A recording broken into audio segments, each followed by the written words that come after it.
વડાપ્રધાન નરેન્દ્ર મોદીના જન્મદિવસ નિમિત્તે સાંસદની ઉપસ્થિતિમાં માળિયાહાટીનામાં મેડિકલ કેમ્પ યોજાયો હતો, જેમાં સ્પેશિયાલિસ્ટ ડોક્ટરોએ સેવા આપી હતી।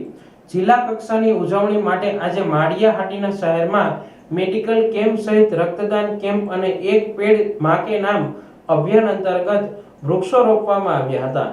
આ તકે ઉપસ્થિત દરેકે પોતાના માતાના નામે એક વૃક્ષ વાવી તેનું જતન કરવા સંકલ્પ લીધો હતો। માળિયાહાટીના આ કેમ્પ સહિત વડાપ્રધાન શ્રીના જન્મદિવસ નિમિત્તે જુદી જુદી જગ્યાએ રક્તદાન કેમ્પ, મેડિકલ કેમ્પ, ગરીબી સહાય સહિત અનેકવિધ કાર્યો કરવામાં આવ્યા છે।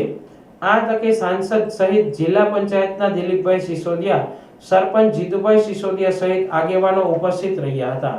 આજે દેશના પ્રધાનમંત્રી આદરણીય નરેન્દ્રભાઈ મોદીનો જન્મદિવસ છે અને એ હંમેશા કહે છે કે હું પ્રધાન સેવક છું અને એટલા માટે એમના જન્મદિવસથી શરૂઆત કરીને આજે સમગ્ર દેશમાં સેવાકીય પ્રવૃત્તિઓ થવાની છે, જેમ કે સ્વચ્છતાની શરૂઆત, મેડિકલ કેમ્પો, એમ વિવિધ કાર્યક્રમો, બ્લડ ડોનેશન કેમ્પ, સરકારી ગરીબ માણસોને સહાય, આવી અનેક પ્રવૃત્તિઓના માધ્યમથી સરકાર અને તેમજ ભારતીય જનતા પાર્ટી સંગઠન દ્વારા વિવિધ કાર્યક્રમોનું આજે શરૂઆત થઈ છે।